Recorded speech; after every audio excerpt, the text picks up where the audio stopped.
Now let's go behind the rock screen. You're welcome to come on in.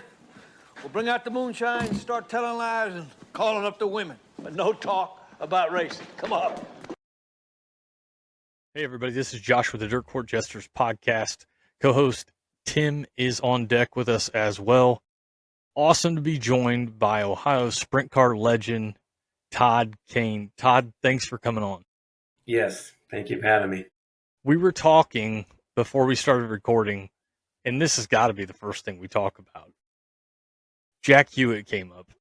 So you're talking about Jack Hewitt. You're talking about Jack Hewitt and yourself being at Eldora. Tell us that story again. Well, when I was younger, probably 86, 87, I'd run the bottom at first at Eldora because I didn't want to get close to the wall, on the wall. And this would be a heat race. It'd be a caution, and he would come out and turn 4, and he'd point, go to the top. I was like, I'm running second in the heat. And he'd just be pointing, like, go to the top.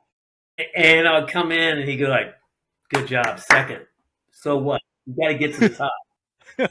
And, hey, finally one time I got to the top, and I run like 6th or 7th in the heat. And he goes, well, you're close. You're still a foot off. He goes, what? He goes, it doesn't hurt as bad when you're right against it. He goes, what? He goes, you crash and you slide into it a foot, it hurts. And it breaks shit. He goes, you got to get close. He goes, you're getting there.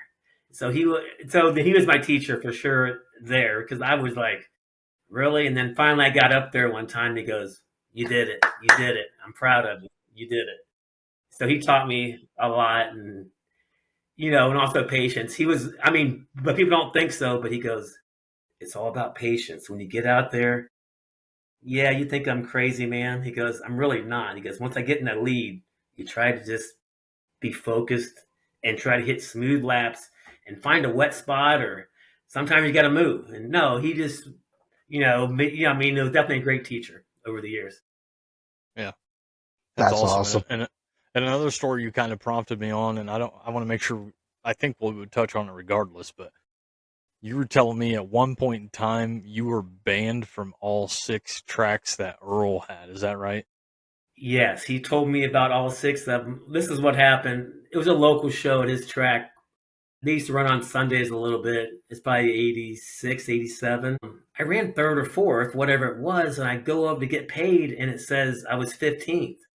I goes, no, I was 3rd or 4th. Well, I'm not a big guy either, but some little guy jumped up and goes, you're wrong. I was like, no, I'm not. I said, I told you. And then Earl came from nowhere. Earl Baldis came out. You don't argue with my guys. You don't do that. You don't do this. I was like, oh, shit, Earl's pissed. And then he starts, and then he put his hand up. I was like, whoa, is he going to hit me or not? And then one of his big guys back in the day, this guy had big muscles in the 80s, came and grabbed me. And I was just like, whoa, I'm just trying to get the right spot. And then somebody came up. No, he was 3rd or 4th, whatever. And he got so upset. He goes, you're barred forever. Hey, I got a certified letter on Tuesday or Monday morning, certified, saying you're barred from Mansfield, Eldora, Findlay, every track he had. It was 6 at the time. And I was just like, oh no, I'm barred from all this tracks. And what did I do? I mean, I was devastated. Well, back then, because Mr. Hunt and him were good buddies.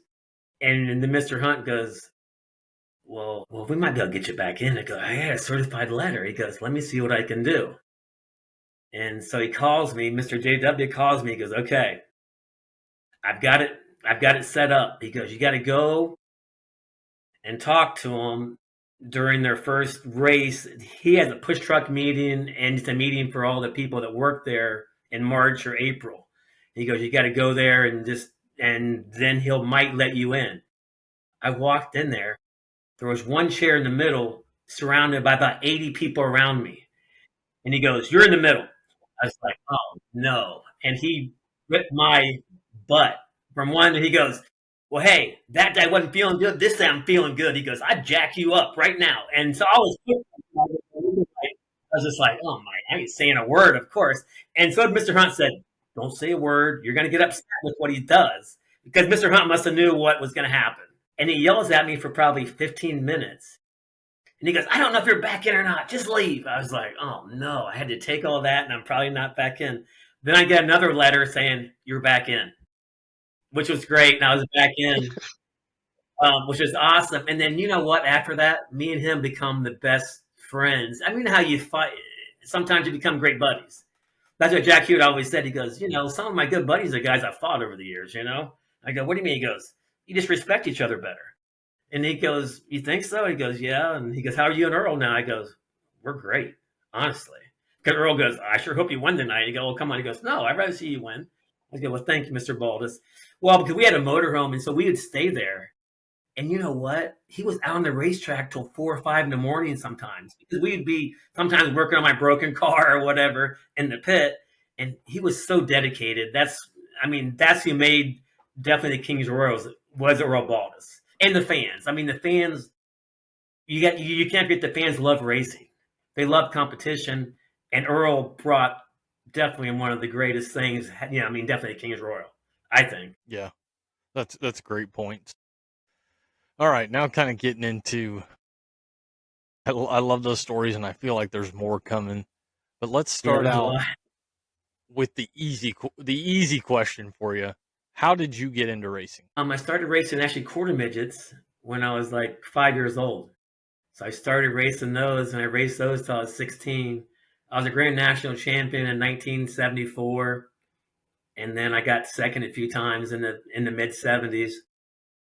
And then I didn't really start racing until I graduated high school. I was a wrestler in high school. I enjoyed that. But then, and then pretty much I started in 1984. I got my feet wet in 84. And in 85, we started racing with the All-Stars, with Burt Emick, which he just passed. Burt and Bridget were great. There's not a lot of people like Burt Emick anymore. I mean, Burt was awesome. And we started racing the All-Stars, and I got, the Rookie of the Year with the All-Stars. And then it was just great. It was a great learning curve, doing the All-Stars pretty quickly. And we did that from 85. And then I did that till, probably about 95 or, early 90s. I did All-Stars for about 10 years. But, it was great with Burt Emick, Bridget, the wife. They really, had a great program going. Good deal. So when we were doing our research, what I call research, I noticed you had a handful of races last year. Is that right? Yeah, it's hard to quit. It's a bad drug. No, that's awesome. It led us to the next question, which was, are you going to get back in the car this year or next year? Any more plans to keep going? Well, I drove the Charlie Brown car, the 99 car. Because me and Charlie were great buddies. He passed away a few years ago. Yes, sir. And then his nephews took it over. That's Jason Brown. And he's trying to do a good job. He's just learning. He didn't know what he was getting into when he got the car.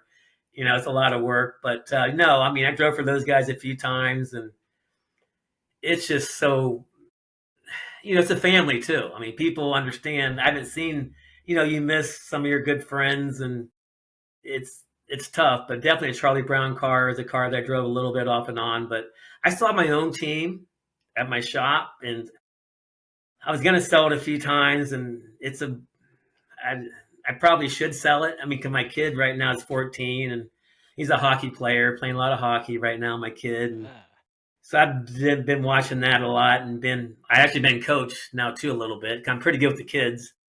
So I try to, but definitely the racing. I don't think I'm done yet, but good, I don't know. Good. I might do a few more times my own. I think I want to do my own car because it's just what we've always done. Me with my dad and Uncle Danny, and I've had some great, great help over the years. I had Rich Evans and Tony Bennett. You got to have a team, of course, because it's one in the race shop. It's not one. Well, it's one on the track, but you got one in the shop too. So yes, that's awesome. We've heard that recently. So you kind of touched on it. You've raced different variations of sprint cars. You've raced for different teams. You have your own team. You've been in a lot of big races. Today, specifically, we want to talk about one of those races in particular, the Kings Royal. What is the first thing that comes to mind when you think of the Kings Royal? It's a great race. It's something that you just got to be prepared for. It's something that I used to think about all the time. Definitely a couple months before we get the engine ready or get this special, anything, the best stuff you could do, you had. Just like when I ran third in 1995, I was racing my own car then, but I got a call from actually Junior and Janet Holbrook. They had built a brand new car with a brand new Bob Kreiner motor in it. And I was just like, well, geez, I don't have brand new stuff. So hello, it's not stupid. I was like, yeah, I'll drive it. And we got in that car, and it was just awesome because they walked up, because I think I qualified, like 10th or 12th. And then next thing I know, I ran second or third. He goes, hey, man, you're an outside front row. I said, what? He goes, you're on the pole. I go, oh, boy. No, you could just, it just pumps you up. And actually, the engine wasn't quite right. And I think Bob Kreiner's son was named Clint. He was really young at the time. I think he's in charge now. But he came over and worked his butt off, trying to get everything right, get everything perfect. Because we even changed gear during one of the reds, because you could change stuff during a red then. But definitely the new stuff helped. But it's just getting the right position. And you know what? I don't think I lifted because, good people go, what do you mean you don't? I said, if you lifted Eldora, you better get off the track. And people's like, yeah, right. I go, I'm telling you, in 1995, I hardly ever lifted. Maybe when Steve Kinzer kind of bumped me in the wall, because me and Steve raced really hard for a while, me and him battling, and then we had Dave Blaney just pass by us. I was like, see you, Dave. But no, definitely. And this is a competition of beating the best, because the best goes to the King's Royal. I mean, you have the best of the best teams, best mechanics, and just an honor to do good. And I wanted to definitely be sitting in that chair whenever I got to sit in that chair. No, it was definitely the King's chair is awesome. But yeah, it's just a fun race. So much work goes into it in the shop. I mean, it takes a lot. Well, you kind of, touched on what I was going to lead into, which was kind of how that weekend was for you. What do you remember from it? So you kind of went through that. What I found really interesting, I was out there when you were running third. I was probably about 14, 15 in 95. But doing the research today, like you just mentioned, Dave Blaney wins it. He was lapping up to fifth place, so he was checked out. He was gone. Yes, he was gone. And then Steve Kinzer, the King of the Outlaws, second. Todd Kane, third. What does that mean? Like when you see your name on a podium King's Royal finish with Dave Blaney, the Buckeye Bullet, Steve Kinzer, the greatest to ever do it, the King of the Outlaws, and there you are right there with them. Well, you got to think you can beat them. You got to think you can beat them or don't be on the track. That's what Jack Hewitt teach me. He goes, you got to think you can win or don't be out here. So you got to know you can do it. And I knew Janet Junior Holbrook gave me the best. I mean, definitely brand new stuff that year. So not that means anything. I mean, everybody's got new E's, they go there, but it just takes so much work to get there. But I mean, you got to think you can beat them or don't be out there. And that's just what it is. But you got to get that attitude. And it's hard to get it until you go out there and run there all the time and start running with the guys. But I mean, I didn't race with the Outlaws a whole lot, probably, a handful, probably 100 times or 150, 200 times. But I ran the All-Stars mainly, but, definitely the Outlaws back then. You had Steve and Sammy, and Wolfgang and, Bobby Allen. Even Bobby Allen taught me a lot, watching these guys and, we'd talk to them after the races. And just like one time Bobby Allen, right? Because I think I was up at Sharon and we broke something. And Bobby Allen's out getting drunk. I'm in some hole at 2 a.m. and I'm working on my car. And then he goes out and kicks our ass the next day. I was just like, well, just go figure. And no, but I mean, back to King's Royal, but no, when you just get stories like that and people like that, but you got to think you can beat them. If not, you shouldn't be out there. Honestly, I mean, but it takes, you can't be a young veteran, but I mean, some can, if they're gifted, you can, like, maybe Carl Larson or somebody like that, who's a gifted racer. But I mean, you just got to think you can. Yeah. Definitely true. Tim, I think you got the next one too. Yeah. I think I skipped around here, so No, let you're me get good. caught back up. Oh, you want to talk about the format, Josh? Well, we'll get to that. So the one I was talking about was the first Kings Royal that Todd made was in 1986. Yeah. Yeah, that's in my notes here. Yeah, 1986 was your first one. You made 9 of them. That led all the way to 2003. So from the first one, though, in 86, what I didn't look up your age. I don't know your experience going into that at 86, but kind of what do you remember? What is that weekend? What is that everything going into your first Kings Royal? You made your first Kings Royal. Like, what's that feel like? It's such a great feeling to do it, to make it. And that's what's so awesome, just to get in it. But of course you want to run good, but it's, when you just get in and stuff, you're just learning. But it was just so fun to get in it. And for the team, I'm happy for my team too, that, they worked their butt off for me. So, when you make it in there, it makes them happy too. That's what it's all about, is making your team and you, because if you don't have a team, you can't race. And the biggest thing is to appreciate them. But I want to get Earl's money. That's what always fun to get Earl's money if I could. So I always like to get his money. Were you still back in the day when he would give out just shoe boxes full of cash? Yes, I was around for that. Yeah. No, Earl was something else, believe me. And Jack Hewitt taught me so much there. If it wasn't for Hewitt, I wouldn't be as good as I was there, because he made me get to the top of the track. No, he made me get to the top. But so it was definitely him, and definitely helped. And a lot of help from Bob Hampshire over the years. Bob Hampshire taught me so much about racing, and he was able to make my dollar go a lot farther. And he built me some great engines. That was one of his motors in '86. We got one of his engines right before that, and that helped us get us in the race. So it's all about getting help too from certain people too that's helped me over the years. Eldora. I feel like Earl was given money in shoe boxes until he turned that place over to Tony. Probably, yeah. Todd, he's one of a kind, right? Who was that? I didn't hear you. Earl was one of a kind. Oh, Earl was one of a kind. We'll never have him again or nothing like that again. What he loved is, I think he loved racing too, and he loved the fans to have a good time. He loved the right racetrack. It was so good because he cared about his racetrack too. That's what was so, you could tell Earl cared about having the right track, the right for the fans. He will never be another Earl Baldis.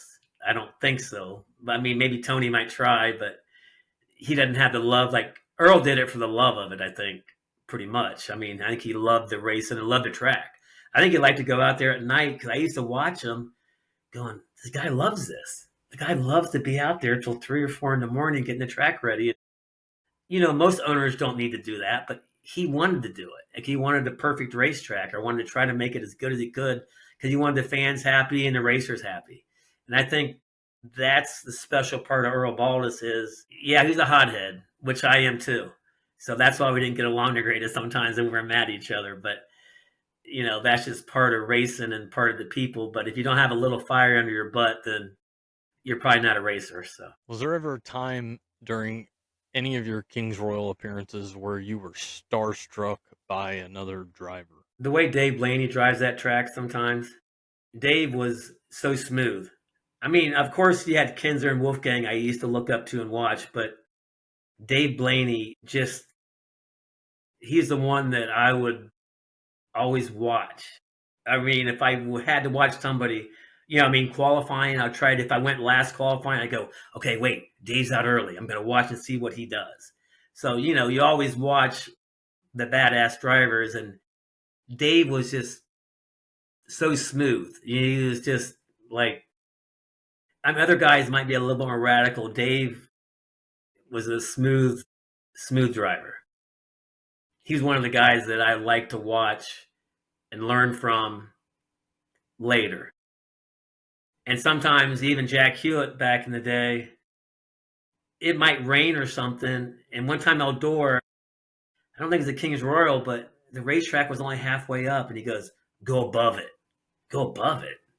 You go above it. You got to go above it, right up against the wall and go above it. I go, I'll crash. He goes, so? You ain't going to win if you don't. But no, it was just learning things like that from drivers like that. And then I did it in the heat race. I was in the first heat. I go, do it in the first heat. He goes, you'll get the lead. He goes, just don't crash. I was like, I'm not going to crash. But he goes, all right. And that's how you learn, because the racetrack, it had rained or something. He goes, they're all going to go on the edge of the cushion. Go above it, right against the wall, and you'll get the lead coming out of two. Do you think so? He goes, yeah, you'll get it. And he was right. And I go, Hewitt, you were right. He goes, I told you. But yeah, I mean, definitely, I mean, you know, as a starstruck, I mean, Hewitt would do things with a race car, even at Eldora. He would sometimes hit the back straightaway wall, and I go, why'd you do that? And he goes, I was just checking things. I go, yeah, right. And he goes, I didn't mean to, but yeah, I wasn't lifting. You can't lift. You go, I know that. And he goes, don't ever lift. He goes, don't lift unless you really have to. I go, thank you. So we were going through, like I said, you have 9 Kings Royal starts, starting in 86. Obviously, the highlight was the podium behind Dave and Steve. Is that your most memorable Kings Royal, or is there something more memorable maybe that we don't know about in one of the other 8 Kings Royal starts that you had? Something I just thought about it, but it's not a great thing. It was probably my last one there. I was in the B main, and we were making it. I was in it, and so Mr. Jason Size decided to take me out. You know, but he got the spot. He took me out, but it's something that I remember that I'm not really happy with still to this day. But you got to let it go. But that's one of the things I remember, because I tried to fight him, of course, and I know that doesn't get anywhere there. You know, you don't try to, but when you get upset, it's just part of racing. It's just part of what I learned from Mr. Hewitt. You just got to let it go, let him know what you think. And then Mr. Hewitt says, this is another story, but Hewitt said, you always give him 1. He goes, just go and tell him that's 1, but you don't give him 2. He goes, now, if they're an asshole right away, just go ahead and punch him. And then you guys become friends later. I go, wait a minute. I thought that you said not to do that till the second time. He goes, well, if they're an asshole, just punch him. I was like, well, okay. But no, Mr. Sides, I probably should have just punched, but I didn't. But that's something I remember, you know, because you're going to make the race. I was like, I'm fourth. It's going, you know, come around the last lap, and then he just took me out. And, you know, we've all done those things in my race. I've taken people out. I've done it myself. So you can't, it's just part of making the race, and Side was in the race. So, but we never really made up yet. So, so I don't know. I mean, but I know he still runs, and I respect him. He's raced a long time, so he's done well over the years too. Yeah. So what kind of mindset do you have to have during Kings Royal weekend? Is it a different mindset going into that weekend compared to some of the other weekends that you have? Well, yeah, you always got that a little different mindset, I would say, going to the Kings Royal, because it's something everybody wants in their cap if you can get it. You know, it's something that would be awesome to have during your career.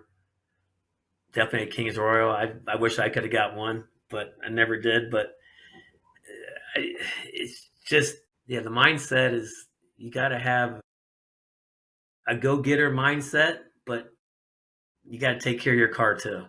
You know, you can't be too stupid and wreck your car and wreck your stuff for your crew, but it happens sometimes. That's just part of it. But you just got to have the mindset of go get it. And there's no tomorrow pretty much there. And you got to be aggressive. And Eldora is an aggressive track. And if you're not aggressive at Eldora, you probably shouldn't go to Eldora. And you got to respect Eldora, because, you know, it's a tough track. It's just a mindset. You got to be ready. But some of that's, of course, is in the shop and getting ready. But it's a different mindset. If you guys never raced before, it's hard to explain it, I guess. the racer would, it's such adrenaline rush too. People don't understand. And I like beating people. I mean, I like to outthink people, outdrive them. That's part of it. And you just got to think you can outbeat people and outsmart them you got to hit the right part of the track. And it's a mindset game, but you got to be on top of your game. You can't be not ready for Eldora Speedway. And the Kings Royal is one of the best races, and everybody wants to make the Kings Royal, and it's just an honor to be in the Kings Royal. To do that 4 abreast is just, because you're just, okay, 4 abreast, 1 lap. This is going to get good. It's time to step it up and, to be ready for wherever you start. And you never know if you can get to the front or not, and you just keep trying. And that's what it's all about at Eldora, is just never give up either. So we touched on this a little bit last night with Greg too, and I think it's always an interesting topic. Pro or negative, the Kings Royal format? What do you think, Todd? Well, it used to be 6 inverted, but I know they changed it now. They used to have like 6 heats, invert 6.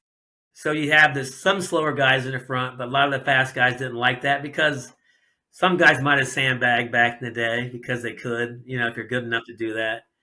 So I understand how they want to get the fast cars to the front. I understand that, but it doesn't make it for a great race sometimes if you have the fast guys always in the front. I mean, it's still the Kings Royal, but even the year when I got there, they were upset because I was 12th or 13th quick and I was on the front row.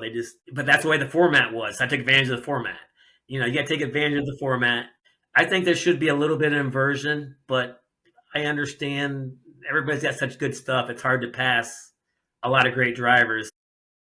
Maybe invert 4 is okay, but they used to invert 6 back in my day. You invert 6, so if you're in the top 30, you had a chance to maybe get in the race. Now you're just starting the back of the race because it wasn't a dash then or nothing like that. If you won it, I mean, it went back to qualifying back then. But, I mean, the format, I think it's okay because people spend so much money to get there. I mean, and they all do now, but people don't want to start. If you're the fastest, they like to start up front. I don't know. What do you guys think about that? I mean, you've watched a lot of racing too. What do you guys feel about it? I personally like it.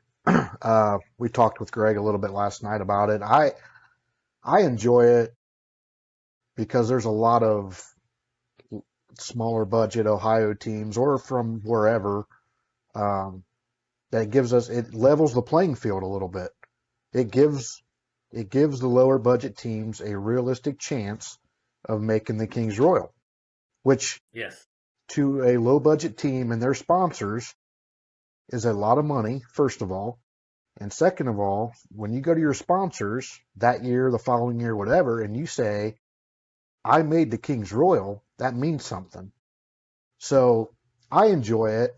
And the way I was explaining to Greg, my opinion was, yeah, you're going to get a handful, maybe 3 or 4 guys in there that hit the invert just right, and they made it based on that. But at the end of the day, look who's winning the Kings Royal.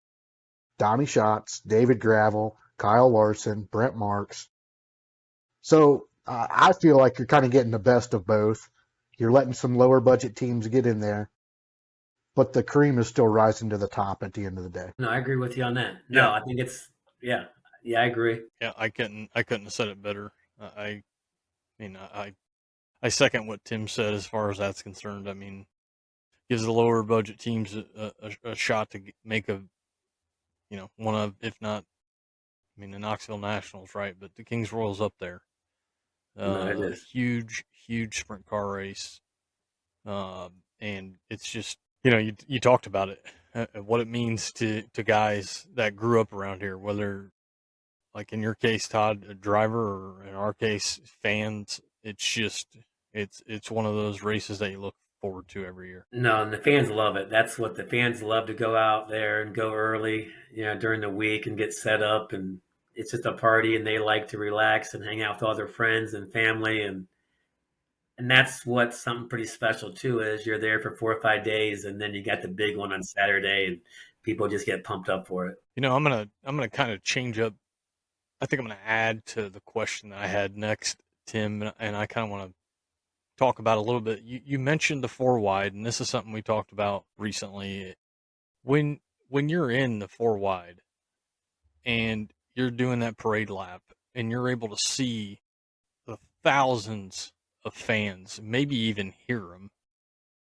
What is that like, being 4 wide for the Kings Royal at Eldora? It's a special feeling for sure, and you can't hear them.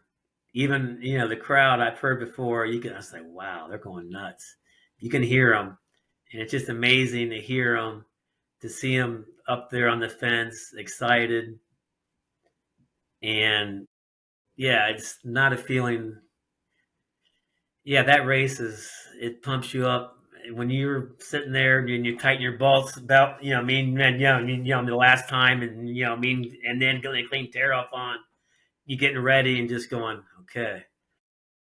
And then they're going to go 1 to go. And it's just great seeing that place with the fans around it is pretty amazing. And just the 4 wide is just so exciting. Finish this sentence. To be competitive in the Kings Royal, you must have a great team and a great driver, period. I mean, that's what I feel. You got to have, first it goes to the team, and then your driver's got to be great on the wall, smooth, wanting to push it wide open, and take a couple chances. If you don't take a chance or two at Eldora, you're probably not going to win. I mean, some tracks, you don't have to put it on the line, but at Eldora, you got to put on the line. And I've been in the wall and smashed into it a few times, so I respect Eldora for that. And I've walked away pretty much every time, so I feel fortunate for that. All right, so obviously now the Kings Royal, it went from 3 days, well, probably when you were doing it, 2 days, then 3 days. Now it's 4 days, Wednesday, Thursday, Friday, Saturday. I know there's separate events and all that stuff, but kind of what are your thoughts on a 4-day event out there? And we no longer have the 360s, which I know a lot of us guys from Ohio, that meant a lot to us and to those race teams, being able to race in front of that many people at Eldora that weekend. So kind of what are your thoughts on the 4-day show and no longer having the 360s out there? I think the 4-day show is great. I mean, Earl probably didn't know it back in the day he could do that. I mean, he always did a couple days, I think, for us. And then it went to 3, and now it's 4, like you said. But I think it's a market for it. I think, people love it. And people love Eldora. And definitely drivers, most drivers like Eldora. Some don't. But most drivers like to come to Eldora for the challenge and to make the Kings Royal. I mean, and it's just a great atmosphere for 4 days. Now Tony does a great job of doing it. I mean, definitely Tony's put a great program together with some good people around it, and I think that helps. I mean, I could see it going longer than 4 days, honestly, in the future. Maybe he might if he thinks he can make money at it, but I don't think it's a bad thing at all, the 4 days, honestly. I think it's a good thing, and I think the fans love it, or they wouldn't be there. So I think the 4 days is okay. The 360s, I didn't run a lot of 360s in my career, but yeah, it was a great honor for them to get there and to show their talents, their sponsors there, to show them. And I think you should bring them back, honestly. I mean, I think it would be good for sprint car racing to see what's coming up. Maybe you have up and comer that maybe one of the 410 guys or the owners will go, wow, look at that guy or that team. Maybe we should help this team or help them. And that's just going to help the 360s. And yeah, I think they should at least bring them back a few days. I think they should, personally. But they do what they think they need to do, I guess. But I think it would be better for the sprint car organization to bring them back, because then you got up and comers trying to make the Kings Royal going, hey, let's go ahead and get a 410. let's do this, let's do that. And their sponsors are like, cool. Well, if they never go there, then their sponsors might not ever think about it. But they go there once and see the crowd, the atmosphere, and the king's chair. I always wanted to sit in that. I think I told you that already. But, you always want to see that and be in it. And there's not another atmosphere around it. I've been to Knoxville once during my career. I went out. I've gotten a Holbrook car one time. But that's pretty cool too. But Eldora to me was always my track. That's awesome to hear. I think Tim and I will agree with you on that one. Fully. So, Todd, we've got a few questions from some fans. Yes. I would like to start. Kurt Wilson asked, there are many crown jewel races. What is something unique about this race that makes it different? Well, I mean, to me, it's Earl's track. It'll always be Earl's track. I mean, I know Tony has it now, but I always wanted to win at Earl's track and Earl's King's Royal. I mean, because he's the one that started it. So it just means so much. The King's Royal is just, like I said, it's a feather in your cap if you could ever win it. But to make it's an honor too, of course, when you're there and you get in the race, and it's just awesome to be in it and to experience it the way the teams love it. And it's just, as a driver, it's hard to explain because it's in your heart. You can probably see it in my eyes that I talk about definitely the King's Royal because it's just a great race to make. It's a great, to make it, but then if you could somehow win it, it will change your life forever, I'm sure. Todd Nunez asked, who is one legendary Eldora driver that you wish you could have raced against there, and why? I've raced against them all, so I don't know if I would ever. Honestly, it's tough to think about, but somebody I really looked up to a lot was probably Doug Wolfgang. I mean, but I've raced with him a few times there, but my favorite was, I looked up, when I was younger, I looked up to him big time. I thought he was just so intense because I was parked beside him one time at Eldora and I got to watch him, because I was like, I'm going to watch this guy. And I got to watch him and he was pretty intense. And I was just like, wow, I didn't know when you're parked beside somebody and you're able to watch him like that, it was just a lot to take in because I think he was in a Weicker car then, the 29 car. But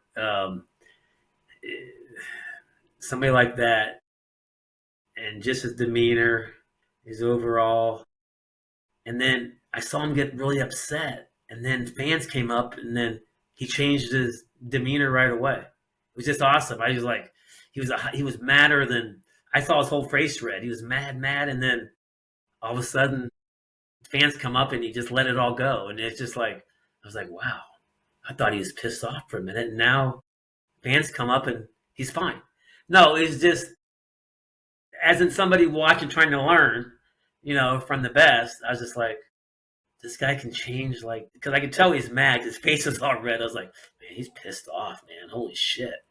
And then 2 minutes later, fans come up and he's the greatest, funniest guy ever and nice.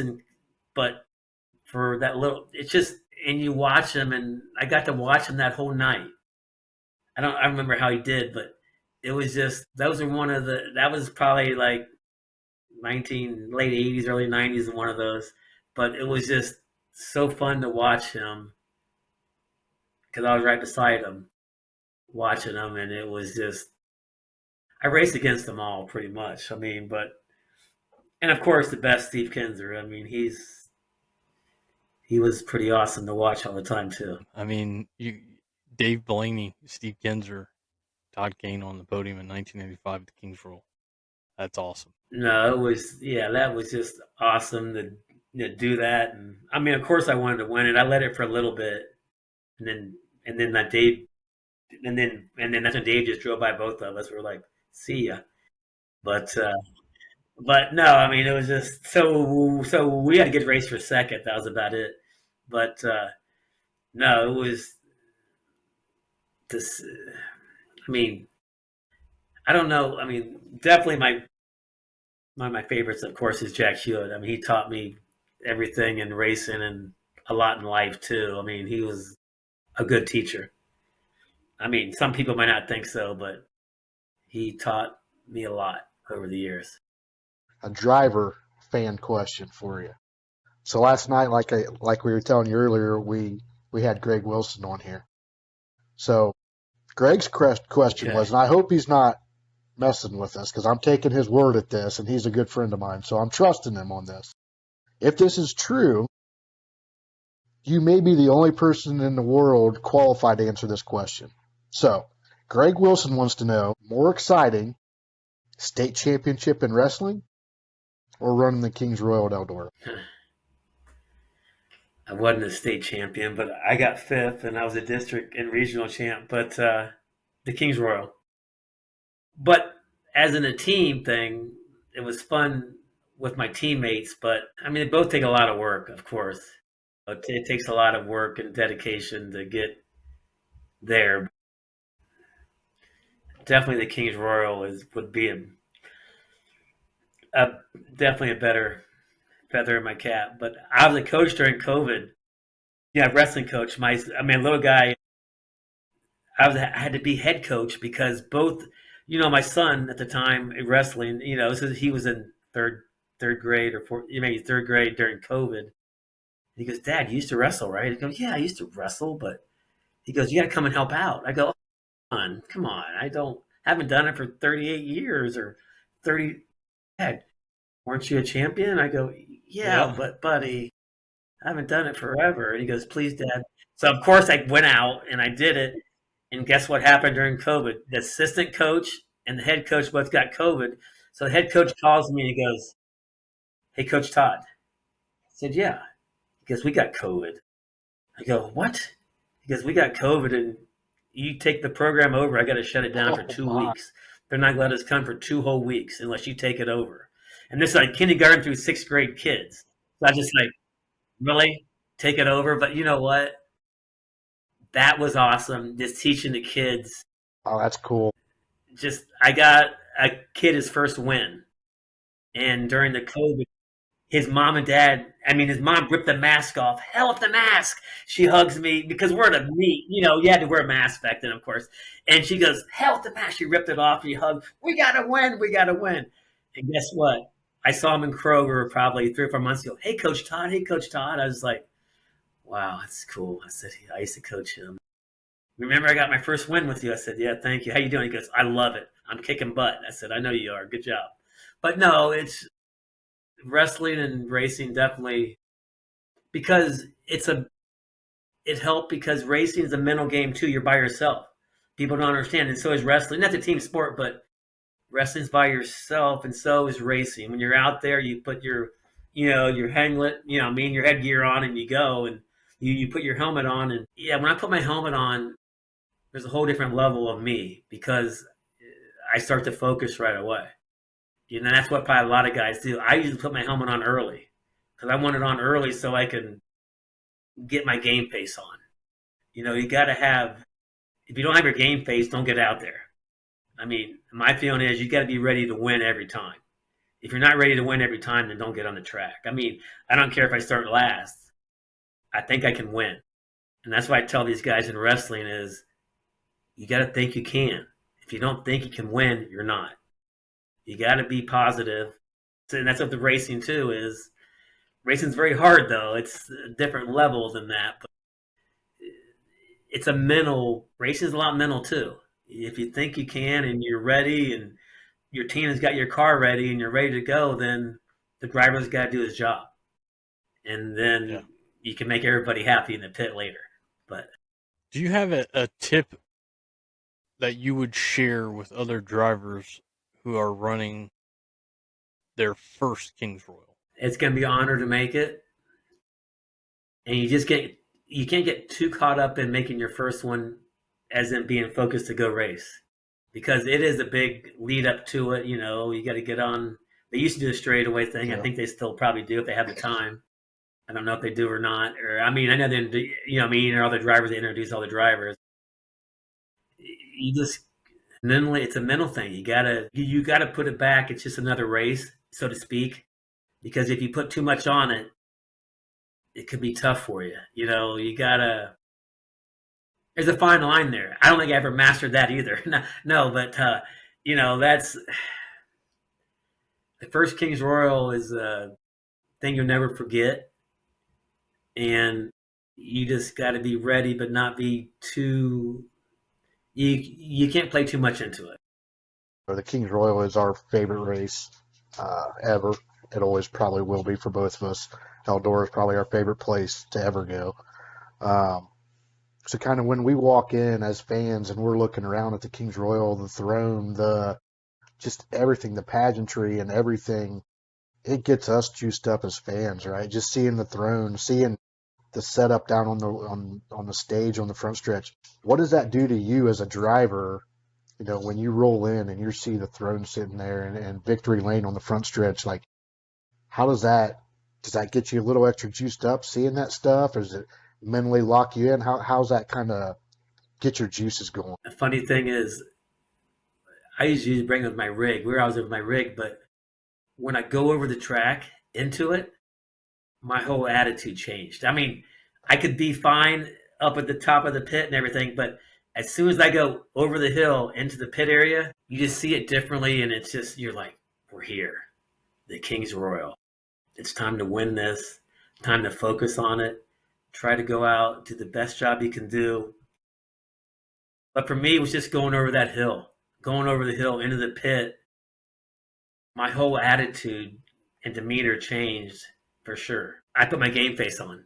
I mean, pretty much. I mean, I talk to people, but not my fans. Of course I would, but besides that, I get my game face on and I take it all in because I love the atmosphere of the King's Royal. I mean, who wouldn't?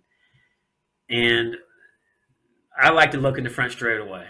I would look off of turn 4. I would go watch turn 4 right there and just sit and watch. And then I could watch all the fans and just see but as in that, you're just going in the track just got me pumped up. I mean, it's just amazing. What would be a tip that you would give to a fan attending their first King's Royal? Well, probably have glasses with you. You always got to have your glasses with you or something. That or a tear off or something. Don't wear white. I mean, my wife now, she was girlfriend then. She come to Eldora one time with white pants on. I was like, oh, no, honey. They're not going to be white after this race. She said, what? I said, they're not going to be white. You don't wear white to a racetrack. I'll be fine. I go, I know, you'll be fine. But no, no. Definitely for a fan, it's just they're not going to see more guys put it on the line.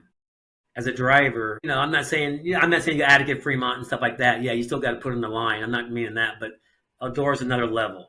That's why some guys don't like to go to Eldora. Some guys, I ain't going to Eldora. I hate Eldora. It's dangerous. So every track's dangerous. It can always, any track can hurt you, but I know Eldora can hurt you. But it's just, that race is just amazing. And I think for the first time fan, it's just an honor to be there and to watch it. And you might see history. You might see one of the best drivers. Maybe they'll go all the way up like a Carl Larson, or something like that. But for a fan, they're not going to see a better race for sure. And it's a great race to watch from. You've got the greatest atmosphere. They do a pretty good job at Eldora running things. So it's a pretty awesome event for fans to be there for their first one. And I have a lot of people that's gone, and I got some fans that have been going now for almost 20 years. They come and watch me one of my last ones, and I haven't missed one for 18 years. I said, what? He goes, oh no, I go every year. I said, holy shit, 18 years. But when you guys are probably the same way, you guys have been going for, as a driver, it's hard to go if you're not racing. I mean, for me, it's hard to go, but I'm actually going to be there Wednesday taking my motorhome over for my family. They're going to stay there and party. They're not good at the motorhome thing, so I'm going to go drop the motorhome off. I'm being a nice big brother, right? I'm going to go drop the motorhome off so they can party for 4 days and have fun. Before we let you go, Todd, you've had some great stories. You started it off with a really good story. Anything else from Eldora, the King's Royal, or your interactions with Earl Baldis or Jack Hewitt? Eldora. It's been such a great place. Earl did such a great job getting it started and getting it to where it is now. Just Tony's job now to make it awesome and great. No, I wish I'd go back someday. I still like to go back someday, but I'm not ready to do that anymore. But I'm pretty much retired, but it's... You're not saying you're retired. No, I'm not. I mean, I always get... It's hard to... Racing is such... something I've been doing since I was 5 years old. So it's something that I love to do. And Eldora, the King's Royal. Yeah, I would never say I can't win yet, but probably would never win. But I've done it. I love it. The fans, I know, love that place. And the racers get pumped up for it and build special everything for it. And that's just so much fun to try to outsmart people. Definitely try to win that race. But I love the King's Royal. Ohio sprint car legend Todd Kane, thanks for coming on with us. Thanks, Todd. Guys, this is Josh with the Dirt Court Jesters podcast. Tim along as well, and Todd Kane saying, we hope to see you guys at the track.